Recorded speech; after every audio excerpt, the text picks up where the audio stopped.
You ever wake up on a Saturday expecting pancakes, but instead get a metaphorical punch in the ribs?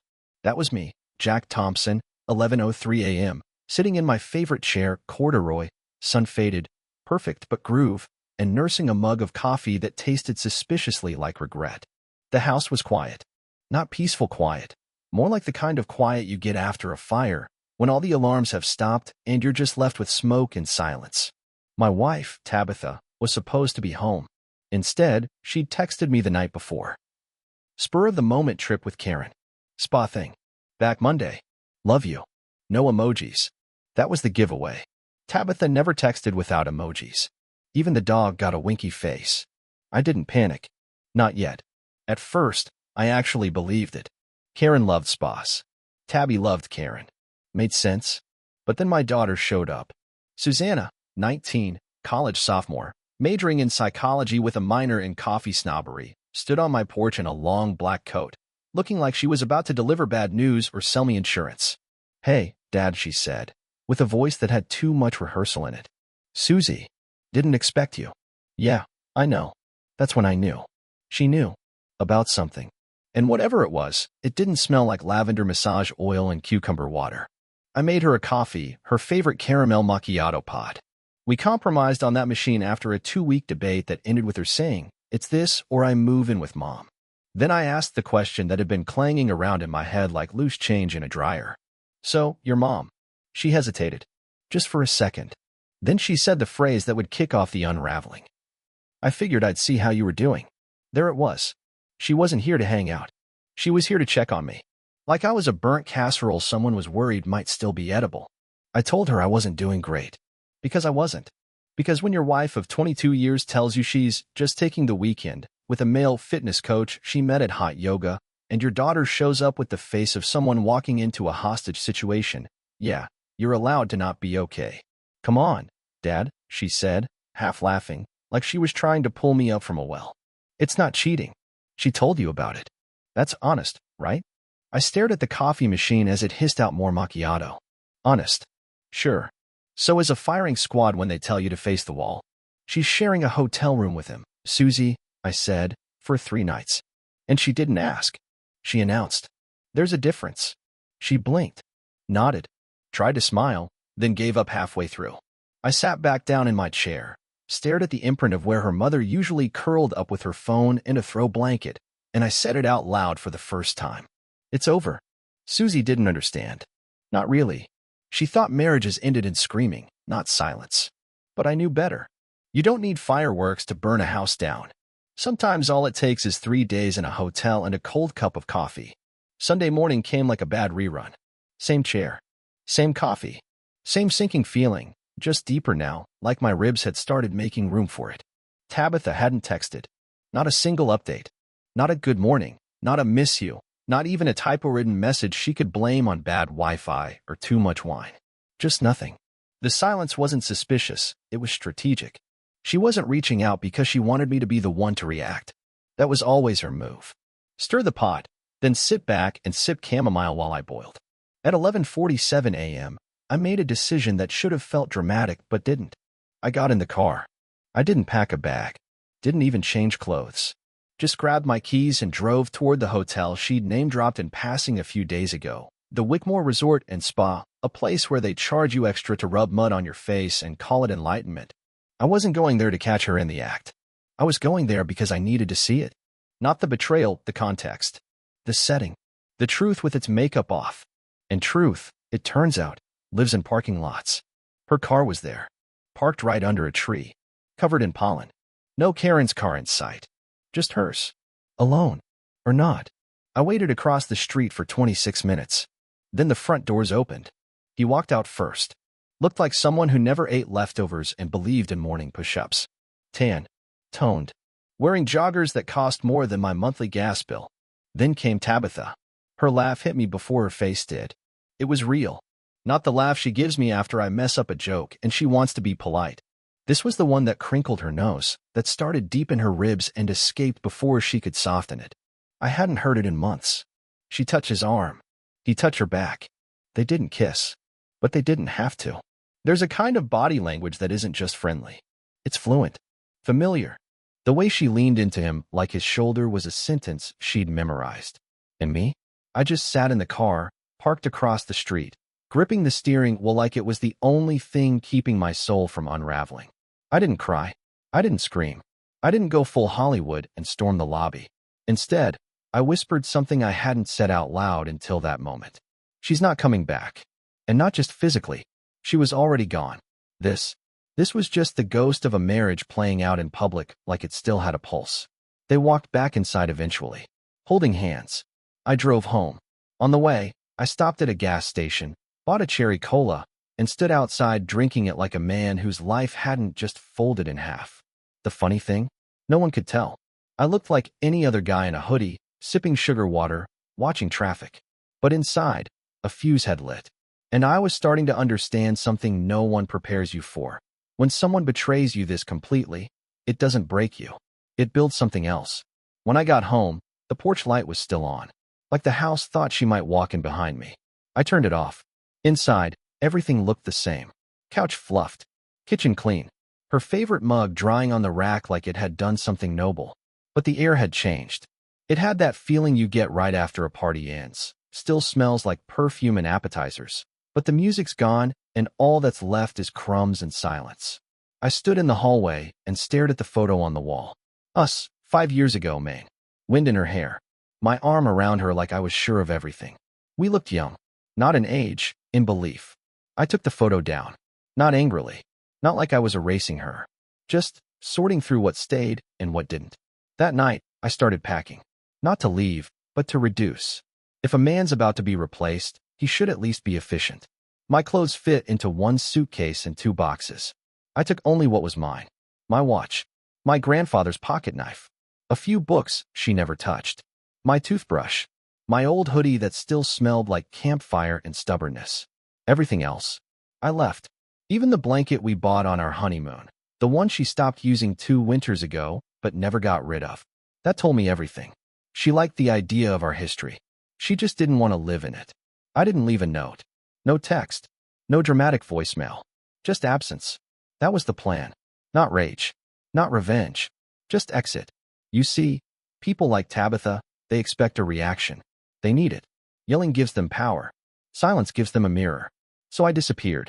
Took the boxes to a storage unit 2 towns over. Paid in cash. Rented it under the name Calvin Oaks, a name I'd used once during college to avoid a parking ticket.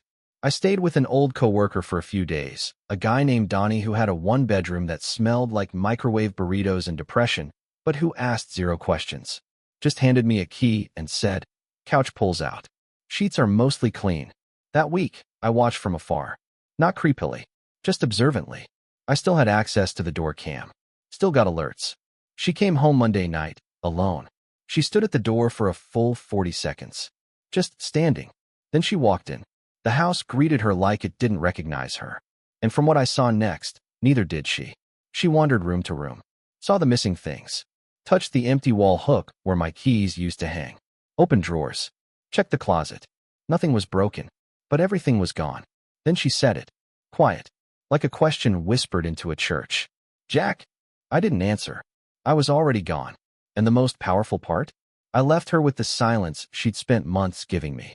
The thing about disappearing is that people notice, just not always the people you want. By the 3rd day, Donnie's couch had molded perfectly to the shape of my back and resentment. He offered me beer for breakfast and philosophy by dinner. "She cheated, man," he said, mouthful of instant noodles. "That means you get a tattoo, a motorcycle, or revenge. Preferably all 3. I told him I wasn't interested in tattoos or motorcycles. "What about revenge?" he asked, slurping. "That's the only one I haven't crossed off yet." I muttered. I hadn't spoken to Tabitha since I left. No texts. No missed calls. Just 2 emails. One asking, "Where are you?" And the second, sent 12 hours later, subject line. "Okay, this is childish." She always loved minimizing things. Even her betrayal was somehow my overreaction. Like I'd spilled wine on the carpet and refused to get over it. That Thursday, I took a long drive out to Millbrook. Small town. 1 gas station. 3 places to buy ice cream. And 1 very familiar hotel. The same one I'd seen in Dylan's photos. I parked across the street and watched the front entrance. Julian arrived right on time. Tight shirt. Confident walk. One of those guys who probably calls himself a brand. And there it was, Tabitha, appearing 5 steps behind him in a denim jacket and a laugh I hadn't heard since Obama was in office. She hugged him like she didn't have a husband. I wasn't even angry. Not in the heart-racing, fist-clenching way I thought I'd be. It was more like watching the end of a movie you already know the twist to. Just waiting for the credits. I pulled out my phone. Pressed record. Not for evidence. Not for court. Just for me. Something real to watch when I start doubting myself in 3 months. Because betrayal's funny like that, it softens over time. Makes you wonder if maybe you misread the signs. This was for future me. Proof that I hadn't imagined the gut punch. After 10 minutes, they walked inside, hand in hand. I didn't follow. I already had what I needed. The next day, the text started. Tuesday, 9:12 a.m. Where are you? Are you okay? Tuesday, 9:45 a.m. Jack. Seriously. This isn't helping anything. Wednesday, 7:08 p.m. You left? Over this? Wednesday, 7:10 p.m. I told you I was going. You just shut down like a child. Thursday, 6:03 p.m. You're blowing everything out of proportion. Come home and we'll talk. Notice the trend? Not once did she ask why I left. Just why I was making it inconvenient for her. That was the part one kept replaying. This woman, who had promised me vows and comfort and shared retirement plans, was now negotiating the collapse of our marriage like a publicist spinning bad press. The old Jack, the version of me that believed in compromise, that bought flowers after fights and said things like, "We just need to talk it out," he might have cracked by now. He might have gone back, tail tucked, ready to communicate like adults. But this version? This one had been sitting in quiet, steady burn for weeks. And I had a plan. You see, the thing about silence, it gives you time. Time to think. Time to remember. And I remembered everything. I remembered how she used to get defensive when I asked about her late nights. It's just work, Jack. I don't need permission to have a career. I remembered the dinners where she'd stare at her phone, smile faintly, and say, just Karen being Karen. Even when the screen said Julian. I remembered how she'd stopped laughing at my jokes. How she flinched when I touched her shoulder, like affection had become an inconvenience. I remembered it all, and suddenly, I realized something that hit me harder than the affair itself. She had stopped choosing me a long time ago. That night, I drove back to the house. Not to move back in. Not to beg or yell or ask for closure. I was there to collect. Not just things. Dignity. History. Anything I could carry that hadn't already been poisoned by her distance. She was home. The porch light was on again, like some bizarre tribute to hope.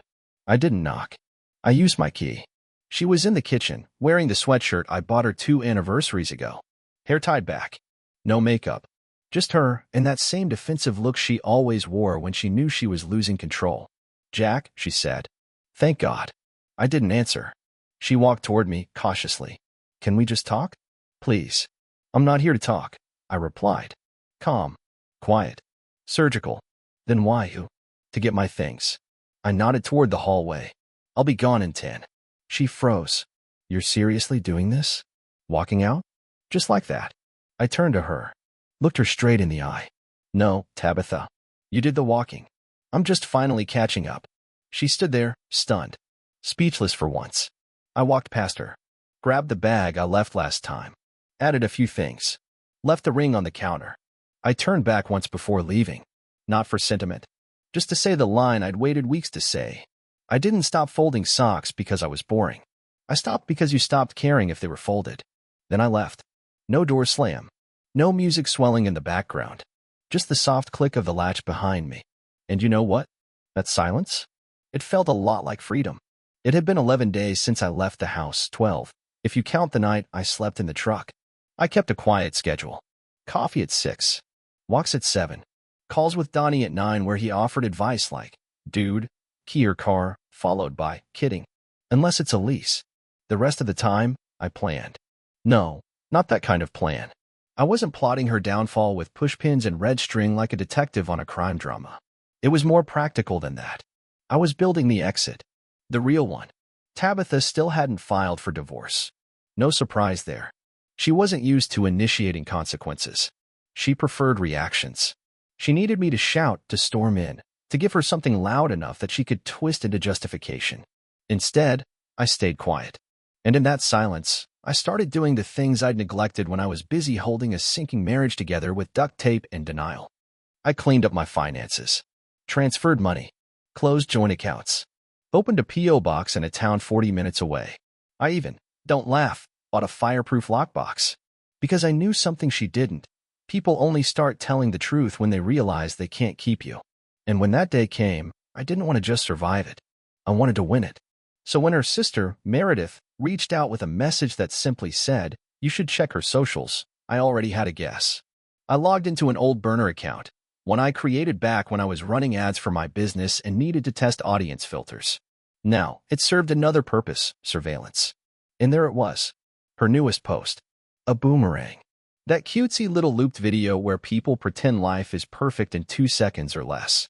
In it, she clinked glasses with Julian. Caption: Weekend reset with the best human. Dizzy. The best human. Interesting choice of words for someone still legally married to me. I stared at it for a while, not because I was hurt, but because I was finally sure. She wasn't confused. She wasn't finding herself. She'd already found who she wanted. I was just the paper trail she hadn't bothered to shred yet. I clicked the profile. Private. Of course. But the bio? Growth is messy. Of course it is, Tabitha. The next morning, I went back to the house. I didn't ring the bell. I just walked through the backyard, past the hydrangeas I used to water every Thursday evening while she texted her coworker about strategy meetings that, in hindsight, were heavy on the strategy and light on the meetings. She was in the garden, wearing gloves, clipping roses, pretending the world wasn't quietly crumbling behind her. She looked up and saw me. "Jack?" she said, like I was a ghost. "I didn't think you'd be here," I said. "But this saves me a trip." She stood, brushing soil off her knees. "You can't just show up." "Sure I can. I still live here. Legally, anyway." That hit her. The law. The part of our vow she couldn't ignore. She straightened up, hands still gloved. "So what do you want?" "I came to see the hydrangeas." She blinked. "What?" "They're dying," I said, pointing. "No one's watering them." But then again, maybe that's symbolic. "Jack, can we not do this?" she asked. "You left." "No, Tabitha. You left. You just didn't pack a bag." She took a step forward. "You don't understand how complicated this has been." "It's not complicated," I cut in. "It's cowardly. But I'll make it simple for you." I handed her a manila envelope. Inside, copies of our separation notice, my official mailing address, bank closure details, and a short note. It read, "You chose him. Now choose honesty." She opened it slowly, like it might explode. "I didn't think you'd go through with it," she said, reading. "That's the problem," I replied. "You thought I'd always be standing here, waiting." There was a silence after that, the kind that doesn't ask to be filled. She looked down at the papers again, then up at me. "So that's it. You tell me," I said. "You're the one who said I fold my socks. Guess what? I also file my paperwork." Her jaw tightened. "You're not even angry, are you?" "I was," I said, "back when I thought I could fix this. Now," I smiled. "Now I'm just done." I turned and walked out through the side gate. Didn't look back. I'd made that mistake before. I used to think glancing back meant love. Now I knew better. It means uncertainty. And I had none left. Later that night, I sat outside Donnie's place on the porch, a bottle of ginger ale in one hand, divorce packet in the other. He came out, sat beside me, and asked, "So, that it?" "No," I said. "That was the start." He nodded. "What now?" "I make peace. With her. With me." And as I looked out over that cracked sidewalk and dying lawn, something strange happened. For the first time in months, maybe years. I breathed. Not the shallow kind you do when you're hoping someone else notices you're in pain. A full breath. Chest up. Shoulders down. Free. And somewhere, a plan was forming. Not out of rage, but precision. Because I wasn't done writing the ending. Not yet. There's a peculiar kind of grief that comes from losing something before you realize it's gone. It doesn't hit like a truck. It seeps in, like water through a hairline crack in the basement wall, slow enough you almost don't notice. Until one day, you're ankle deep in it, wondering how the hell you missed the flood. That was me, sitting in the storage unit on a collapsible camping chair, sorting through a cardboard box labeled Miscellaneous, JNT. The T didn't belong in my life anymore, but I kept it on the label out of habit. That box held more than wedding favors and forgotten anniversary cards. It held artifacts. The kind of things that seem harmless until you pick them up and suddenly your stomach remembers what your heart hasn't processed yet. There was the map from our first road trip, the one where we got lost trying to find a ghost town and ended up in a Subway sandwich shop that smelled like bleach and regret. She wrote, "Best detour ever, 2 hearts," in red ink next to a dot in Nebraska. I stared at it for a long time. That town, by the way, literally gone now. Bulldozed to make room for a highway exit. Fitting. I didn't cry. I didn't rage. I made a pile. Keep. Toss. Burn. I was starting to like the burn pile a little too much. That night, I finally checked the voice messages Tabitha had left me during the week I went off-grid. I had ignored them for 10 days. But curiosity is a slow poison, and I'd taken just enough to need the rest. The first message was short. "Hey. I don't know where you are, but we should talk. Not fight. Just talk." The second one, angrier. "This disappearing act isn't fair. You're not the only one who's hurt, Jack." Interesting. I missed the part where I had humiliated her in a hotel parking lot. The third? It was after midnight. I didn't mean for it to happen. With Julian. I didn't plan any of this. I was just so alone, Jack. You weren't there. I paused the recording and whispered to no one. I was right there. Every day. Funny how cheaters always say they felt alone, but they never mention who left the room first. I played the last voicemail. It was the only one that sounded like her. The older. The one who used to sit on the couch in ratty pajamas eating pistachios and watching documentaries about shipwrecks like they were rom-coms. "I don't know if you're coming back, and maybe you shouldn't. I think I broke something I can't fix. But if you ever want to talk, really talk, I'll listen this time." That was the cruelest part. Hearing the voice of the woman I married. Not the one she'd become. Not the polished Instagram version. But the woman who once held my hand under restaurant tables and sent me photos of ugly dogs just to make me laugh. She was still in there. Somewhere. But I wasn't in the building anymore. So I deleted all the voicemails. I didn't do it to be dramatic. I did it because I couldn't carry her voice in my pocket while trying to get her out of my life. Healing requires subtraction. And I was done doing math for 2. That weekend, I met with a lawyer. She was sharp, no nonsense, with a folder full of highlighters and the ability to read people the way most of us read weather forecasts accurately, but with a little dread. "You sure this isn't emotional timing?" she asked, flipping through my paperwork. "No," I said. "It's overdue timing. The emotions just got tired of waiting." She nodded. "Any children?" "1. Grown. Shared assets. A house. Some savings. I already pulled most of my personal funds." She doesn't know yet. Her eyebrows arched. "Smart. Cold, but smart." She brought winter. I just learned how to dress for it. The process began. Quietly. Strategically. No lawyer's letters on Synod stationery. Just forms, facts, and freedom. I left her one last message, not a voicemail, a letter. Printed. Delivered. "Tabitha. This isn't a plea. This isn't vengeance. This is clarity. I loved you. I didn't just say it. I lived it. In the way I warmed your car in the winter. In the way I memorized your coffee order and listened to you vent about your boss when I didn't understand a word of marketing jargon. I loved you even after the arguments. Even after the silences.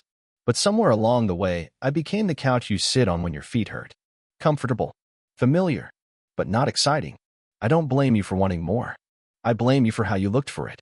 You could have asked me to grow with you. Instead, you grew around me.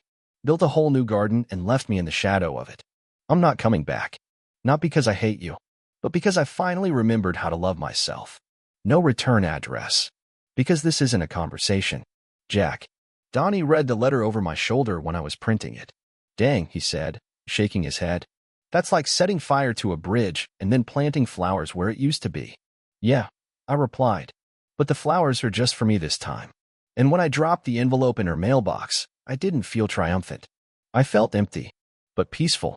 Like I had just cleaned out a room no one had walked into for years. It didn't take long for the letter to land. I dropped it on a Sunday morning. By Sunday night, she had texted 5 times, called 3, and emailed twice, each message escalating like a staircase into panic. "This isn't necessary. We can fix this. I made a mistake. You're not thinking clearly. This is cruel, Jack." Ah, the shift from apology to accusation. A classic. When manipulation runs out of runway, they start pointing fingers at the wreckage and asking who lit the match. By Monday morning, she was knocking on Donnie's door. "Dude, Donnie said, peeking out through the blinds. Your ex is outside, wearing yoga pants and war paint. I didn't move. I just sipped my coffee. You gonna talk to her? Nope. She's holding a casserole. She poisoned the marriage, Donnie. She doesn't get to bribe the exit with lasagna. To her credit, she didn't scream. She stood there, holding the glass dish like it was a peace offering from a country that had already launched the first strike. After 10 minutes, she left the casserole on the porch. I threw it away. That night, she posted a picture of our dog on Instagram. Caption, some bonds can't be broken. And in the comments, where's Jack? Crying face. She wasn't talking to her followers. She was talking to me. I didn't answer. Because silence wasn't a weapon anymore. It was closure. It was her sister who finally told me the whole truth. Meredith. Always the quiet one. Always the one who warned me. Tabitha needs things to sparkle. If they don't, she moves on. She called me late one evening. She's spiraling. Jack, she said. Not eating. Not sleeping. And Julian's. Well, he's already seeing someone else. I said nothing. She lied to you, Meredith added. For over a year. And not just about Julian. There were others. I didn't ask who. I didn't want names. I wasn't looking for fresh wounds. I was just watching the final credits roll on the story I'd already walked out of. I thought you should know, she said. I do, I replied. Now. And I meant it. I knew now. Knew that I wasn't crazy. Knew that my instincts were sharp. Knew that loving someone doesn't make them worthy of it. She had rewritten our history to justify her present. But I had kept the receipts. Then came the final blow. She tried to access my savings account. A fraud alert pinged my phone one Tuesday morning. Attempted login from unrecognized device. My stomach dropped. Not from fear, but from confirmation. This wasn't desperation anymore. It was entitlement. I called the bank. They verified it. Same old address, same last name. She'd guessed the security question, our anniversary. Which, apparently, she still remembered. Funny how betrayal doesn't affect memory. The attempt failed, of course. I'd changed everything. But it wasn't about the money. It was about control. She'd lost it. So she tried to grab what she thought she still owned. I didn't report her. I sent her one text. You had my heart. Now you don't even get my PIN. That was the last message I ever sent her. She didn't respond. The next day, her profile disappeared. Unfriended. Unfollowed. Unreachable. She'd finally accepted what I'd known for weeks. The door wasn't just closed. It was bricked over that I didn't plan to attend the final mediation. I didn't need to. My lawyer said I didn't have to be there. That all the paperwork was done. But I showed up anyway. Not for drama. For dignity. She sat across the table in a blazer too formal and makeup too bright. Her hands trembled slightly when she saw me. You look good, she said. I nodded. I am. Silence stretched between us like a bridge with no foot traffic. She looked down. Do you hate me? No, I said. I just stopped rooting for you. Her eyes watered, but I didn't flinch. Somewhere between the depositions and the asset division, I had buried the version of me that needed her to love me. What rose in his place was something stronger, something leaner. A man who had walked through fire and didn't come out bitter, just clean. The divorce was finalized that day. No fanfare, no farewell hug, just a signature and a moment of stillness. And when I walked out of that courthouse, I didn't feel loss. I felt light. I drove to the lake that afternoon, the same one where we used to sit on fall afternoons with blankets and hot cider. I stood at the edge of the water and took out the last photo of us I'd kept. We were smiling, but I could see it now, the cracks behind her eyes, the forced lean into my shoulder. I let the wind take it, watched it flutter once, then vanish. Not because I hated her, but because I no longer needed to hold on to a version of my life that never loved me back.